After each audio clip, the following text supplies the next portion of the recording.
चर्बी कम करने का इससे आसान तरीका हो ही नहीं सकता। सोते सोते होगा वजन कम और शरीर पर जमा चर्बी ऐसे पिघल जाएगी जैसे जलती हुई मोमबत्ती की मोम। जी हाँ, आज हम आपको एक ऐसी फास्टिंग टेक्निक के बारे में बताने जा रहे हैं जिसमें आपको घंटों मन मार कर भूखा भी नहीं रहना पड़ेगा और आपका वजन भी आसानी से कम हो जाएगा। तो अगर आप भी फिटनेस कॉन्शियस हैं तो वीडियो को स्किप करने की भूल बिल्कुल ना करें, क्योंकि हम आपके लिए लेकर आए हैं हेल्दी और फिट रहने का एक बहुत ही आसान तरीका। तो बस बने रहिए वीडियो के अंत तक। आज की फिटनेस फ्रीक दुनिया में हर इंसान का एक ही ख्वाब है, स्लिम और ट्रिम दिखना। और ऐसे में बदन पर जमा चर्बी आपके इस ख्वाब को चकनाचूर कर सकती है।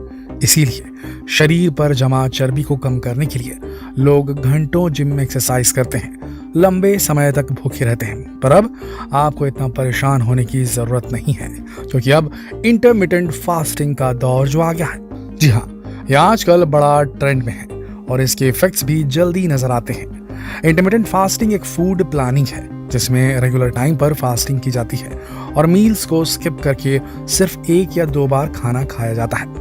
वैसे तो एक विदेशी तरीका है, पर हम भारतीय इसे आम भाषा में फास्टिंग या उपवास कहते हैं, यानी कि उपवास का अमेरिकन वर्जन है। और आयुर्वेद में तो आज से सदियों पहले उपवास के फायदे बता दिए गए थे।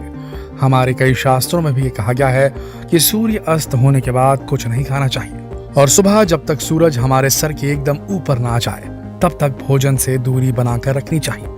भले ही हमारे पूर्वजों ने इसे कोई फैंसी नाम जैसे कि 16 आवर्स फास्टिंग या इंटरमिटेंट फास्टिंग नाम नहीं दिया हो, लेकिन ये उनकी लाइफस्टाइल का एक अभिन्न अंग था। और अब तो कई साइंटिफिक रिसर्च भी इस बात की पुष्टि कर चुके हैं कि अगर हम रोज कुछ देर के लिए अपने पेट को खाने से आराम देते हैं तो हम अपने शरीर को कई बीमारियों से बचा सकते हैं। चलिए सबसे पहले 16 घंटे उपवास यानी कि इंटरमिटेंट फास्टिंग का सही तरीका जान लेते हैं। ये बहुत ही आसान है, बस आपको रोज रात अपने डिनर और ब्रेकफास्ट के बीच 16 घंटे का गैप रखना है। अगर आप डिनर शाम 7 बजे करते हैं तो आपको अगला सॉलिड मील अगले दिन सुबह 11 बजे ही लेना है।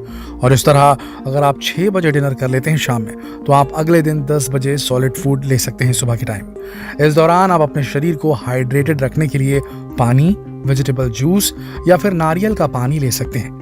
अब कहीं 16 घंटे भूखे रहने के बारे में सोचकर ही आपको चक्कर तो नहीं आने लगे?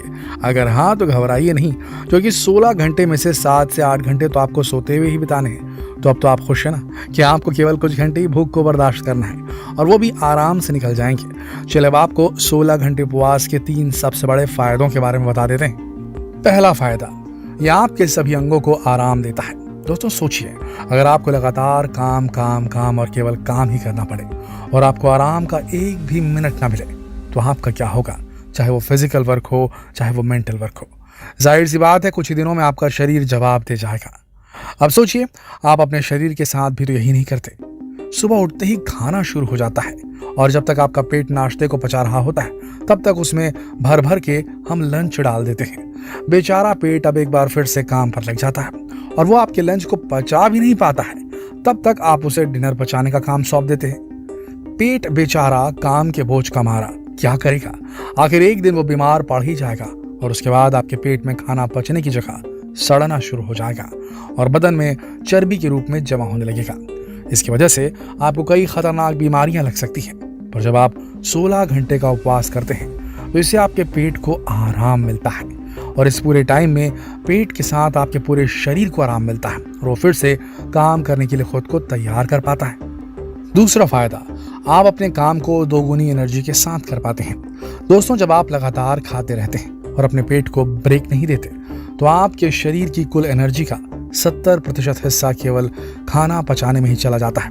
इससे अगर टेस्ट करना चाहें तो देखिएगा, खाना खाने के बाद अगर आपको नींद आ रही है या नींद जैसा महसूस हो रहा है, मतलब समझिए आपके शरीर की पूरी एनर्जी जो है वो खाना पचाने में चली जा रही है और ऐसे में शरीर की दूसरी एक्टिविटीज के लिए कोई एनर्जी बचती ही नहीं है। इसीलिए आप लो एनर्जी फील करते हैं।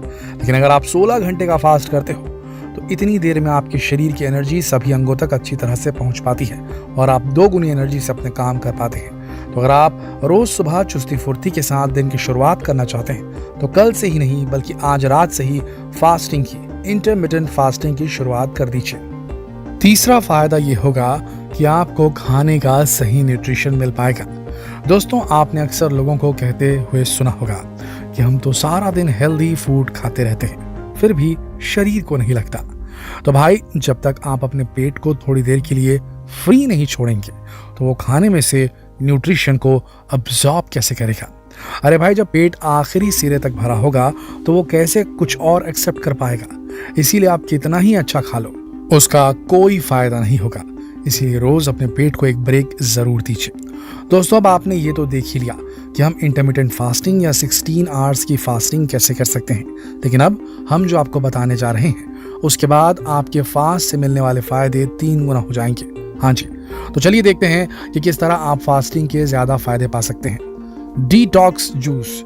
सुबह जब आपको फास्ट तोड़ना हो तो उससे ठीक 2 घंटे पहले आप किसी भी सब्जी जैसे कि लौकी, आपका जो सफेद पेठा होता है वो, खीरे का जूस या नारियल का पानी ले सकते हैं। असल में जब हम फास्टिंग करते हैं तो हमारे शरीर के अंदर की सफाई हो रही होती है और ऐसे में डिटॉक्स जूस इस प्रोसेस में मदद करता है।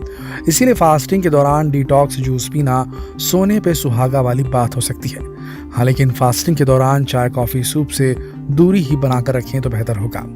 शाम का खाना 6 बजे तक खा लें। दोस्तों, शाम का खाना जितनी जल्दी खा लेंगे उतना ही अच्छा होगा, क्योंकि सूरज जब हमारे सर के ऊपर होता है तब हमारे शरीर की जठराग्नि सबसे तेज होती है, जिससे खाना जल्दी पचता है। लेकिन शाम के बाद जठराग्नि शांत हो जाती है। इसलिए देर से खाना खाकर अगर आप फास्ट करते भी हैं तो आपको उसका लाभ नहीं मिलेगा।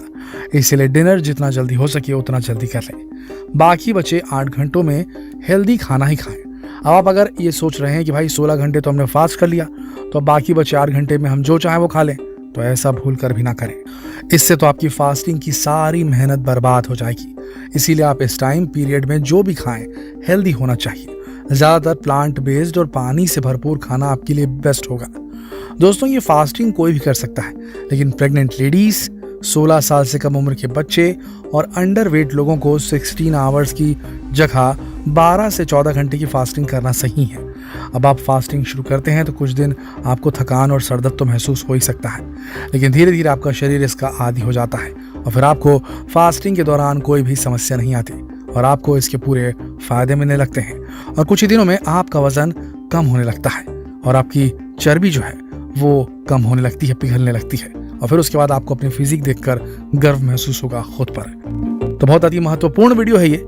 आज की जनरेशन में जहां पर ओबेसिटी, मोटापा एक बहुत बड़ी समस्या बन चुकी है, वहां इस वीडियो को लोगों तक पहुंचाना हमारी जिम्मेदारी है। तो कृपया इस वीडियो को शेयर करें, फेसबुक पर, व्हाट्सएप पर, यूट्यूब पर। लोगों को चर्बी से निजात दिलाएं। इस वीडियो के अंत तक बने रहने के लिए आप सबका दिल से धन्यवाद।